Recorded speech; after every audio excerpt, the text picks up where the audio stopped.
আসসালামু আলাইকুম বন্ধুরা, কেমন আছেন সবাই? আজ আমরা যে গল্পটি দেখতে যাচ্ছি সেটি কোনো কাল্পনিক কাহিনী নয়। বলা হয়ে থাকে এই ঘটনাটি সত্যিই ইন্দোনেশিয়ায় ঘটেছিল।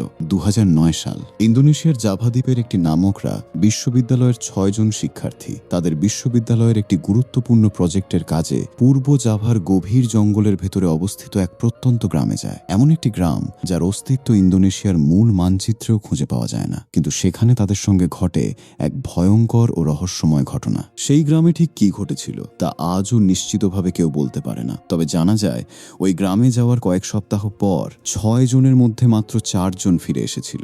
বাকি 2 জনের আর কোনো খোঁজ পাওয়া যায়নি। আর কোনো কথা না বাড়িয়ে চলুন শুরু করা যাক আজকের মূল গল্প, যা দেখে আপনার ভয় করবে। নিশিরালা প্রেজেন্স বাদারাওহিদি দেশাপেনারি। আবার অনেকে এটিকে কেকেহেন্দি দেশাপেনারি নামেও চিনে থাকবেন।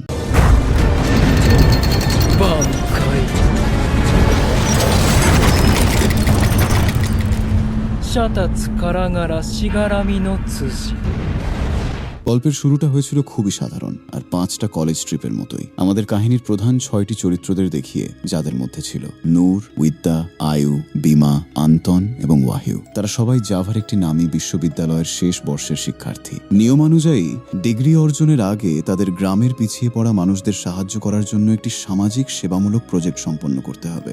আর এই প্রজেক্টের টিম লিডার ছিল আয়ু। অনেক খোঁজাখুঁজির পর আয়ু জাভার পূর্ব প্রান্তের প্রত্যন্ত জেলা এক্সের জঙ্গল বেষ্টিত একটি গ্রামকে তাদের প্রজেক্টের জন্য বেছে নেয়। গ্রামটির নাম দেশাপেনারি, যার অর্থ নর্তকীদের গ্রাম। জেনে রাখা ভালো, আসল ঘটনার সঙ্গে জড়িত ব্যক্তিদের পরিচয় গোপন রাখার স্বার্থে এখানে আসল জেলা, গ্রাম কিংবা চরিত্রগুলোর প্রকৃত নাম ব্যবহার করা হয়নি। এরপর পুরো দলটি গাড়িতে করে দেশাপেনারিরা উদ্দেশ্যে রওনা দেয়। তবে গ্রামের কাছাকাছি পৌঁছানোর পর একটি ঘন জঙ্গলের সামনে তাদের গাড়ি থেমে যায়। চারপাশের পরিবেশটা ছিল অদ্ভুত রকমের থমথমে, যেন পুরো প্রকৃতি কোনো অমঙ্গলের অপেক্ষায় নিঃশ্বাস আটকে বসে আছে। গাড়ি থেকে নেমে তারা যখন গ্রামের গাইডের জন্য অপেক্ষা করছিল, ঠিক তখনই নূর হঠাৎ লক্ষ্য করল একটু দূরে একজন বৃদ্ধ লোক স্থির হয়ে দাঁড়িয়ে এক দৃষ্টে তার দিকেই তাকিয়ে আছে। লোকটির পরনে ছিল বহু পুরনো জরাজীর্ণ ছাই রঙের কাপড়, মাথা ভর্তি এলোমেলো সাদা চুল। নূর এক দৃষ্টে লোকটার দিকে তাকিয়েছিল। ঠিক তখনই আয়ু এসে তার কাঁধে হাত রেখে বলল, কি করছিস এখানে? দাঁড়িয়ে না থেকে তাড়াতাড়ি আয়, আমাদের এখনই বের হতে হবে। নূর মুহূর্তের জন্য চোখ সরিয়ে আবার তাকাল, কিন্তু সেখানে আর কেউ ছিল না। মাত্র কয়েক সেকেন্ডের মধ্যে একজন মানুষ কিভাবে হাওয়ায় মিলিয়ে যেতে পারে? লোকটা কি সত্যিই মানুষ ছিল নাকি অন্য কিছু? নূর কথাটা আপাতত বাকিদের কাছ থেকে গোপন রাখলো, কারণ নূর সাধারণ কোনো মেয়ে ছিল না। ছোটবেলা থেকেই তার মধ্যে এক অলৌকিক ক্ষমতা ছিল। সে এমন সব অশরীরী ছায়া দেখতে পারত যা সাধারণ মানুষের চোখে কখনোই ধরা পড়ত না। আর সেই কারণেই তার মনে দৃঢ়ভাবে একটাই অনুভূতি জন্ম নিল, এই যাত্রা তাদের জন্য মোটেও শুভ হতে যাচ্ছে না। এরপর তারা গাড়ি ছেড়ে মোটর বাইকে চড়ে মূল গ্রামের উদ্দেশ্যে রওনা দিল। কারণ গভীর জঙ্গলের ভেতরের পথগুলো ছিল অত্যন্ত সরু,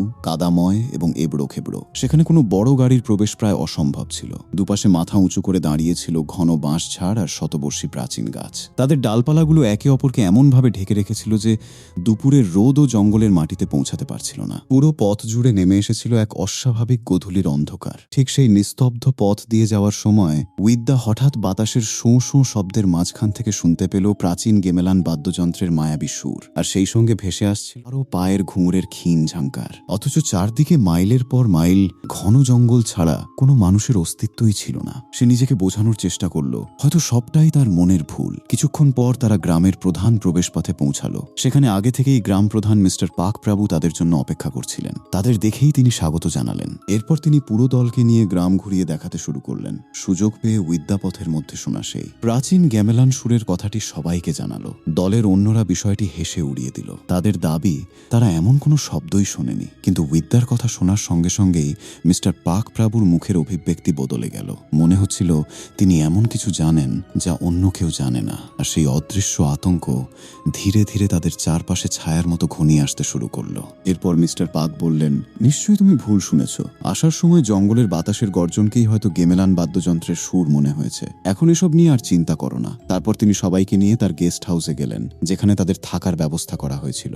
সবকিছু বুঝিয়ে দেওয়ার পর তিনি বিদায় নেওয়ার আগে কয়েকটি কঠোর নিয়ম জানিয়ে দিলেন। নিয়ম 1, রাত্রে কেউ একা বাইরে বেরোতে পারবে না। নিয়ম 2, মাগরিবের পর ঘরের বাইরে থেকে দরজায় যে কড়া নাড়ুক না কেন, কোনো অবস্থাতেই দরজা খোলা যাবে না। নিয়ম ৩, জঙ্গলের পূর্ব দিকে একদমই যাওয়া যাবে না। এই কথাগুলো বলেই মিস্টার পাক সেখান থেকে চলে গেলেন। পরের দৃশ্য, গভীর রাত। মেয়েরা যখন ঘুমিয়েছিল ঠিক তখনই উইদ্যার ঘুম ভেঙে যায়। তার কেমন যেন অস্বস্তি হচ্ছিল। সে আবার ঘুমানোর চেষ্টা করলো, কিন্তু কিছুতেই তার চোখে ঘুম নামছিল না। তার মনে হচ্ছিল ঘরের ভেতর তাদের ছাড়া আর কেউ আছে, কিন্তু চারদিকে তাকিয়েও সে কাউকে দেখতে পেল না। আর ঠিক সেই মুহূর্তে সবাই যখন গভীর ঘুমে অচেতন, তখন দেখা গেল নূরের মাথায় কেউ একজন হাত বুলিয়ে দিচ্ছে। হাতটা ছিল অস্বাভাবিক রকমের বিকৃত, মুখটা ছিল ভয়ঙ্করভাবে বিকলাঙ্গ, আর মাথা ভর্তি সাদা চুল। কোনোভাবে রাতটা কেটে গেল। এর পরের দিন সকালে মিস্টার পাক সবাইকে নিয়ে গ্রামের একমাত্র গোসলখানায় গেলেন। সেখানে তারা গ্রামের উন্নয়ন নিয়ে আলোচনা করছিল। ঠিক তখনই উইদ্যার চোখে পড়ল একটি বাটিতে সাজানো কিছু পূজার সামগ্রী আর জ্বলতে থাকা ধূপকাঠি। বিষয়টি দেখে সে মিস্টার পাককে জিজ্ঞেস করল। তিনি বললেন, গ্রামের পূর্বপুরুষদের সম্মান জানাতে এগুলো রাখা হয়েছে। এটি একটি প্রাচীন রীতি যা আমরা বছরের পর বছর ধরে পালন করে আসছি। এরপর তারা সেখান থেকে ফিরে আসতে শুরু করলো। ঠিক তখনই নূর দূরের একটি গাছের আড়ালে দাঁড়িয়ে থাকা এক ছায়ামূর্তিকে দেখতে পেল। সেটি স্থির হয়ে শুধু তার দিকেই তাকিয়েছিল। দৃশ্যটি দেখে নূর থমকে দাঁড়িয়ে গেল। পরের দৃশ্যে তারা গ্রামের প্রধান কবরস্থানে যায়। সেখানে গিয়ে তারা একটি অদ্ভুত বিষয় লক্ষ্য করল। কবরস্থানের প্রতিটি কবর কালো কাপড় দিয়ে পেঁচানো ছিল। বিষয়টি দেখে আন্তনের খুব অস্বাভাবিক লাগলো। সে জিজ্ঞেস করল, কবরগুলোর ওপর এমন কালো কাপড় পেঁচানো কেন? মিস্টার পাক উত্তর দিতে যাবেন, ঠিক তখনই নূরের মাথা ঘুরে উঠল। সে মাটিতে পড়ে যেতে যাচ্ছিল, কিন্তু বাকিরা দ্রুত তাকে ধরে ফেলল। নূরের অবস্থা দেখে সবাই তাকে গেস্ট হাউসে ফিরে যাওয়ার পরামর্শ দিল। কিছুক্ষণ পরে আয়ু বসে প্রজেক্টের কিছু হিসাব করছিল। ঠিক তখনই সে লক্ষ্য করল বিমা জঙ্গলের ভেতর থেকে বেরিয়ে আসছিল। বিষয়টি তার কাছে অস্বাভাবিক লাগলো, কারণ এই সময় বিমার তো বাকিদের সঙ্গেই থাকার কথা ছিল। বন্ধুরা, এই দৃশ্যটি মনে রাখবেন, কারণ পরবর্তীতে এটি একটি বড় রহস্যের পর্দা উন্মোচন করবে। রাত নেমে এলো। গভীর রাতে নূর একা হাতে একটি মশাল নিয়ে পূর্ব দিকের জঙ্গলের ভেতর প্রাণপণে দৌড়াচ্ছিল। মনে হচ্ছিল কেউ তাকে তাড়া করছে। ভয়ে দৌড়াতে দৌড়াতে হঠাৎ গাছের একটি শিকড়ে তার পা আটকে গেল, আর সে মাটিতে পড়ে গেল। ঠিক তখনই অন্ধকারের ভেতর থেকে একটি অবয়ব ধীরে ধীরে তার একেবারে সামনে এসে দাঁড়ালো। নূর আতঙ্কে চিৎকার করে উঠল, কিন্তু একি সবটাই ছিল নূরের একটি দুঃস্বপ্ন, কারণ সে এখনো সবার সঙ্গেই সেই ঘরের ভেতরেই ছিল। পরের দিন দুপুরে প্রচণ্ড গরমে ক্লান্ত হয়ে নূর ও বিদ্যা গ্রামের একমাত্র গোসলখানায় যায়। গোসলখানাটির পুরনো দেয়াল আর দরজাগুলো দেখে মনে হচ্ছিল যেন যে কোনো মুহূর্তে ভেঙে পড়বে। প্রথমে নূর ভেতরে ঢোকে। আমরা দেখতে পাই গোসলখানার ছাদটাও অনেক পুরনো। দেখেই বোঝা যাচ্ছিল বহু বছর ধরে এর কোনো মেরামতই করা হয়নি। কিছুক্ষণ পর সে গোসল করার প্রস্তুতি নিচ্ছিল। ঠিক তখনই তার পেছনে একটি অবয়ব দেখা দিল, যার চোখ দুটো যেন আগুনের মতো জ্বলছিল। কি ভয়ানক দৃশ্য! বিষয়টি নূরও খেয়াল করে, কিন্তু ভয়ে সে পেছনে ফিরে তাকাতে পারছিল না। আস্তে আস্তে অবয়বটি নূরের দিকে এগিয়ে আসতে থাকে। নূর দ্রুত দরজা খুলে বাইরে যেতে চাইল, কিন্তু দরজাটা যেন কিছুতেই খুলছিল না। সে প্রাণপণে দরজা খোলার চেষ্টা করতে থাকে আর বারবার উইদ্যাকে ডাকতে থাকে। এদিকে বাইরে উইদ্যা একটি অদ্ভুত গান শুনতে পায়।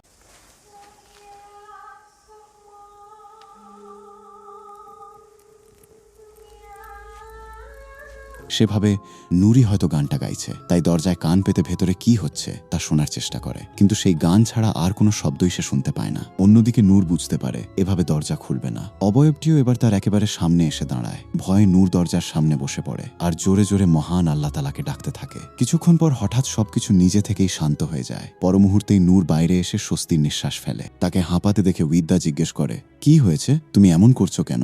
নূর বলে, কিছুই হয়নি, তুমি যাও, গোসলটা করে নাও, আমি পরে করব। পরের দৃশ্যে উইদ্যা গোসল করছিল। ঠিক তখনই সেও একই আওয়াজ শুনতে পায়। মনে হচ্ছিল কেউ যেন গান গাইছে। হঠাৎ এক মুহূর্তের জন্য সে তার একেবারে সামনে একজন মহিলাকে দেখতে পায়। নর্তকীর পোশাক পরা ওই মহিলা ধীরে ধীরে এগিয়ে আসছিল, কিন্তু পর মুহূর্তেই ভালো করে তাকাতেই মহিলাটি আর সেখানে ছিল না। এদিকে বাইরে নূর দরজার ফাঁক দিয়ে ভেতরে তাকাতেই দেখতে পায় এক রূপবতী মহিলা তার দিকেই স্থির হয়ে তাকিয়ে আছে। এই দৃশ্য দেখে নূর ভয়ে চোখ সরিয়ে নেয়, কিন্তু পর মুহূর্তেই আবার তাকাতেই সে দেখে মহিলাটি একেবারে তার সামনে চলে এসেছে। এই দৃশ্য দেখে নূর আরো ভয় পেয়ে যায়। পরে উইদ্যা বাইরে আসতেই নূর তাকে নিয়ে দ্রুত সেখান থেকে চলে আসে। এরপর রাতে মিস্টার পাক আর গ্রামের একজন বৃদ্ধ সামান বসে গল্প করছিলেন। ঠিক তখনই তারা নূরকে তাদের পাশ দিয়ে যেতে দেখেন, কারণ সে তার বান্ধবীদের খুঁজছিল। মিস্টার পাক তাকে ডেকে তাদের সঙ্গে বসতে বলেন এবং একটি বিশেষ কফি পান করার প্রস্তাব দেন। নূর সাধারণত চা কিংবা কফি কোনোটাই খেত না, তবে মিস্টার পাক আর সামানের অনুরোধে সে কফিটা পান করে। কিন্তু এক চুমুক দিতেই কফিটা তার কাছে ভীষণ তেতো লাগে, তাই সে আর সেটা খায় না।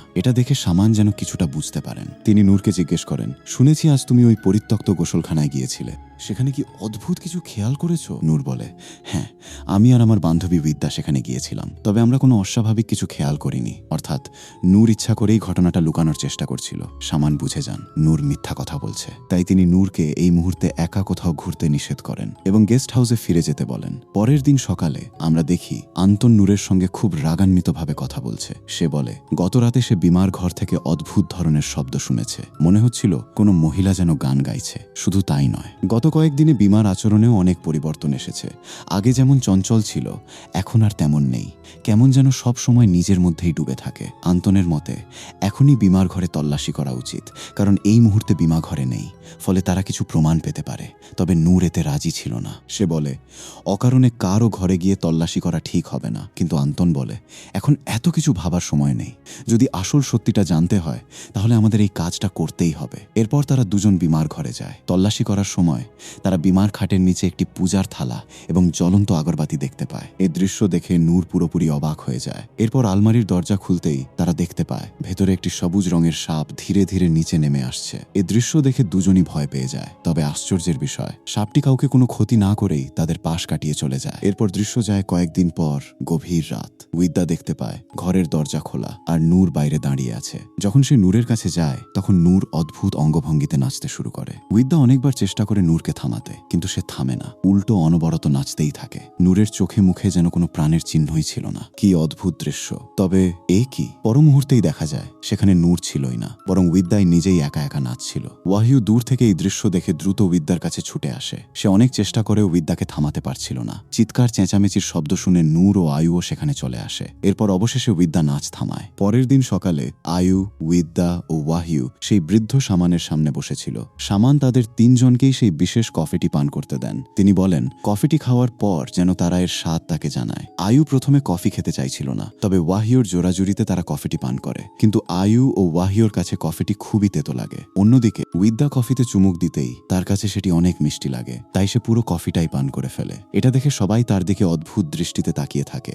পরে উইদ্যা যখন মিস্টার পাককে কফিটির ব্যাপারে জিজ্ঞেস করে, তিনি বলেন, এটি কোনো সাধারণ কফি নয়। যাদের মন পরিষ্কার, যারা লোভ করেনি কিংবা কোনো কালো জাদুর সঙ্গে জড়িত নয়, তাদের কাছে এই কফি খুব তেতো লাগবে। আর যাদের মনে লোভ আছে অথবা যারা কোনোভাবে কালো জাদুর সঙ্গে সম্পর্কিত, তাদের কাছে এটি মধুর মতো মিষ্টি লাগবে। এই কথা শুনে উইদ্যা গভীর চিন্তায় পড়ে যায়। সেই রাতেই দেখা যায় বিমা হাতে একটি মশাল নিয়ে জঙ্গলের ভেতর কোথাও যাচ্ছে। অন্যদিকে নূর তখন নামাজ পড়ছিল আর উইদ্যাও সেখানেই বসেছিল। কিছুক্ষণ পর পানি খাওয়ার জন্য সে রান্নাঘরে যায়, কিন্তু সেখানে গিয়ে সে নূরকে দেখতে পায়। কিন্তু এটা কিভাবে সম্ভব? নূর তো নিজের ঘরেই নামাজ পড়ছিল। এ দৃশ্য দেখে উইদ্যা ভয়ে কেঁপে ওঠে।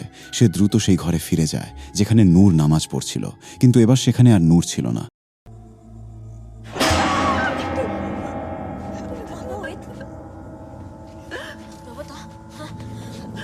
আর ঠিক তখনই উইদ্যা এতটাই ভয় পেয়ে যায় যে তার পুরো শরীর কাঁপতে শুরু করে। পর মুহূর্তেই কি হয়েছে দেখতে সবাই সেখানে ছুটে আসে, শুধু বিমা ছাড়া, কারণ সে তখনও জঙ্গলের ভেতরে ছিল আর সেটা কেউই জানত না। এরপর ঘটে এক ভয়ঙ্কর ঘটনা। হঠাৎই উইদ্যার শ্বাস নিতে সমস্যা হতে শুরু করে। মনে হচ্ছিল যেন তার গলায় কিছু একটা আটকে আছে। প্রচন্ড ব্যথা সে আর সহ্য করতে পারছিল না। এরপর ধীরে ধীরে তার মুখের ভেতর থেকে বেরিয়ে আসে এক গুচ্ছ চুল। এ দৃশ্য দেখে উইদ্যা কান্নায় ভেঙে পড়ে আর বাকিরাও ঘটনাটি দেখে ভীষণ আতঙ্কিত হয়ে যায়। আচ্ছা বন্ধুরা, আপনারা যারা নিয়মিত ইন্দোনেশিয়ান হরর মুভি দেখেন তারা হয়তো ইতোমধ্যেই বুঝে গেছেন বিমা কেন জঙ্গলে গিয়েছিল আর কিভাবে বা কেন উইদ্যার মুখের ভেতর থেকে সেই চুল বেরিয়ে এলো। আর যারা এখনো বুঝতে পারেননি তারা এই মুভিটির দ্বিতীয় এবং সর্বশেষ পর্বের জন্য একটু অপেক্ষা করুন। সেখানেই উন্মোচিত হবে একের পর এক ভয়ঙ্কর রহস্য, আর অপেক্ষা করছে আরও বড় বড় টুইস্ট। শেষ পর্বে আমরা জানতে পারবো বিমা, উইদ্যা ও আয়ুর আসল গোপন রহস্য। সেই সঙ্গে প্রকাশ পাবে ব্যাদা র উহির প্রকৃত উদ্দেশ্য।